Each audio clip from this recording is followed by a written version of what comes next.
Bismillahirrahmanirrahim.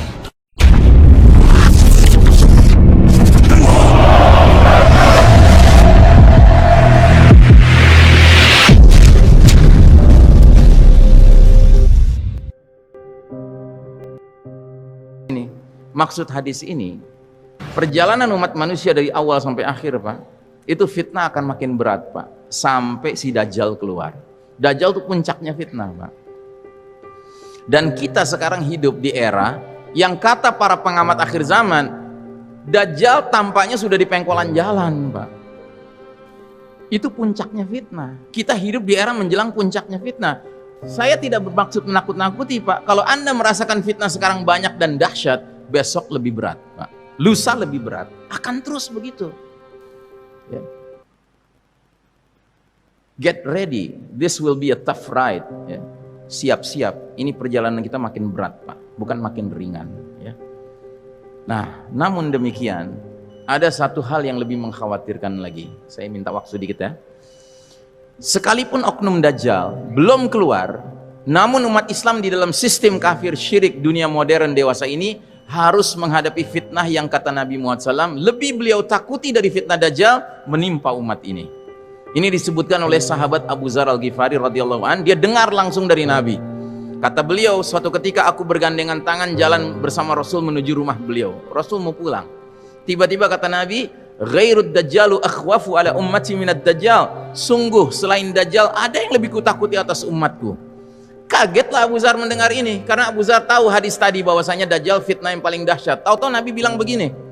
Sehingga langsung Abu Dzar bertanya, "Ya Rasulullah, apa itu fitnah yang lebih engkau takuti menimpa umatmu selain Dajjal?"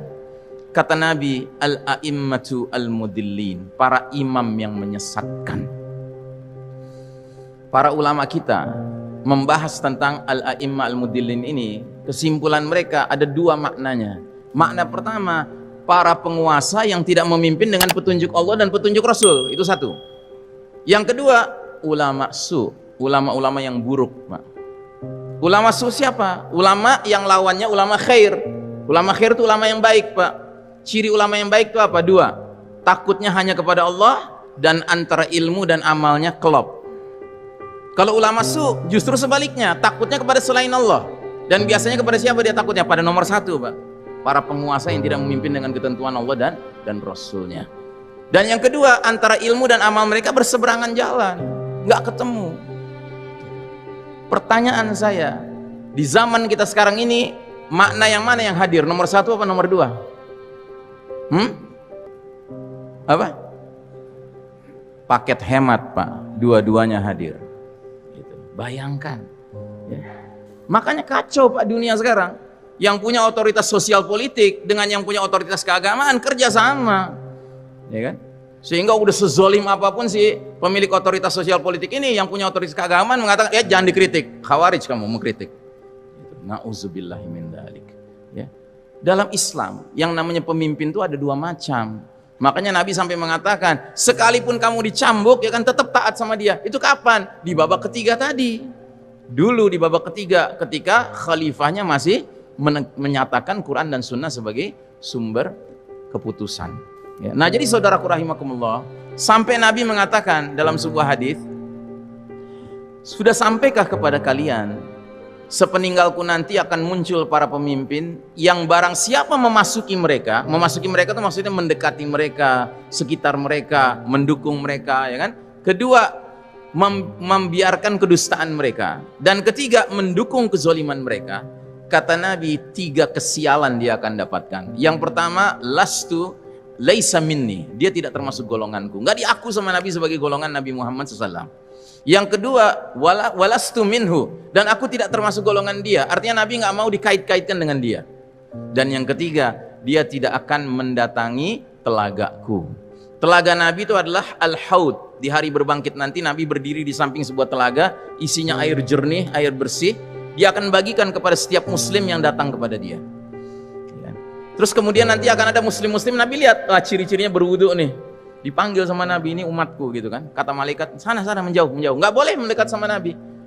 Kenapa? Karena kata malaikat, engkau tidak tahu apa yang mereka kerjakan setelah engkau wafat. Rupanya kerja mereka adalah apa? Mendukung pemimpin yang sepatutnya nggak didukung. Karenanya Nabi terus mengatakan, adapun barang siapa yang tidak memasuki mereka, jadi nggak deket-deket sama mereka, jaga jarak, terus tidak membantu kezaliman mereka, tidak membenarkan kedustaan mereka, 3 fadilah mereka akan dapatkan. Pertama, fahuwa minni, diaku sama Nabi sebagai golongan umat Muhammad SAW. Wa ana minhu, dan aku bagian dari dia. Nabi mau diasosiasikan dengan muslim tersebut. Dan yang ketiga, dia akan mendatangi telagaku. Nah, jadi saudaraku rahimakumullah, fa'tabiru ya ulil absar, berfikirlah wahai saudara-saudaraku yang mempunyai akal, bahwa hakikat kepemimpinan bukan sekedar dia secara formal dia aku sebagai pemimpin, tidak, tapi dia memimpin dengan ketentuan Allah dan Rasulnya. Itu yang menjadi sebab kita mentaati dia. Tapi kalau dia tidak mengajak kita kepada Quran dan Sunnah, apa alasannya kita mengikuti dia? Ya. Tapi Ustadz, ada hadis mengatakan sekalipun budak kita harus taat sama dia. Tolong hadisnya dibaca lengkap, karena hadis itu harus didukung dengan hadis yang lain yang mengatakan sekalipun kalian dipimpin oleh budak yang hitam dari Habasyah, dari Ethiopia, yakudukum bi kitabillah, memimpin kalian dengan kitab Allah, isma'u wati'u, dengar dan taat pada dia. Ada catatannya Pak, itu budak tetap memimpin dengan ketentuan kitab Allah. Ya, ini nggak ada kitab apa yang dipegang gitu ya.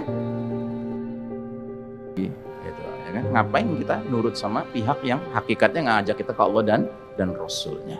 Nah, jadi saudaraku rahimakumullah, era Mulkan Jabrian di mana sistem Dajjal, bentukan kaum kafir Yahudi Nasrani sedang menguasai dunia, didukung oleh para pemimpin yang menyesatkan ini, telah melahirkan peradaban penuh dosa sehingga memurtadkan banyak umat Islam. Dan kegelapan yang kita alami sekarang berawal dari kegelapan yang sifatnya maknawi, namun dengan berjalannya waktu dia akan semakin pekat sampai Allah Ta'ala mentakdirkan datangnya kegelapan yang fisik. Apa itu? Peristiwa Ad-Dukhan. Ad-Dukhan dikatakan oleh Allah dalam surat Ad-Dukhan di ayat ke-11-nya, yaghshan nas, meliputi semua manusia, wa hadza adzabun alim, ini azab yang pedih ya. Tapi alhamdulillah dalam hadis kata Nabi, azab ini cerdas.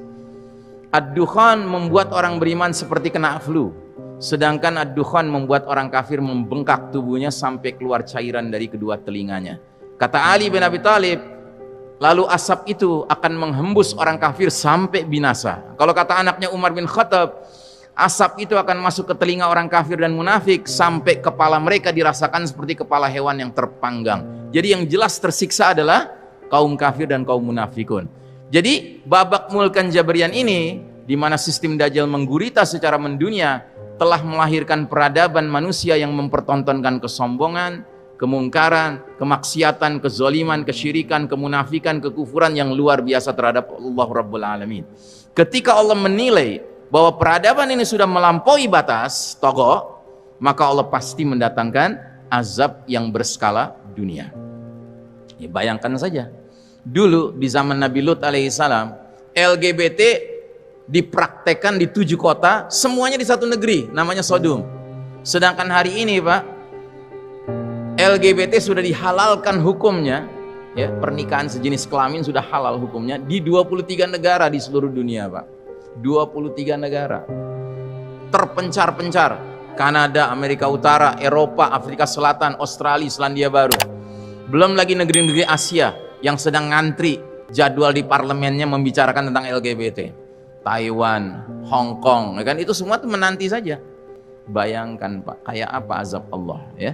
Nah, jadi Dukhan ini harus kita yakini ya, bahwasanya dia adalah makar Allah. Wa makaru wa makarallah wallahu khairul makirin.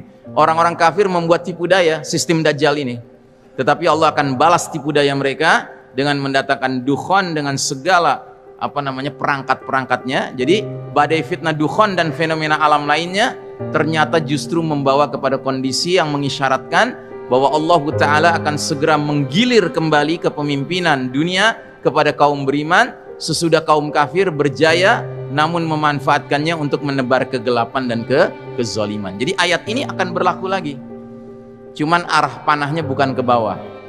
Kalau kemarin arah panahnya ke bawah dari babak ketiga ke babak keempat, nanti kita berpindah dari babak keempat ke babak kelima ke atas Pak ya. Dan saya termasuk orang yang bersangka baik, melihat kelakuan umat manusia yang makin hari makin layak diazab, kelihatannya datangnya dukhon nggak lama lagi, Pak. Gitu. Cuma jangan karena alasan itu kita malam-malam sholat tahajud berdoa, ya Allah segerakan datang dukhon, bukan begitu, ya kan? Jangan kita mengharapkan fitnah, jangan. Tetapi yang pasti kalau itu terjadi, kita harus menjadi orang beriman yang cerdas, ya, yang melihat apa yang ada di baliknya. Nah, jadi saudaraku rahimakumullah, hakikatnya perpindahan kita dari babak keempat di mana kita hidup sekarang menuju babak kelima penuh kejayaan nanti harus melewati masa transisi yang memang penuh ujian.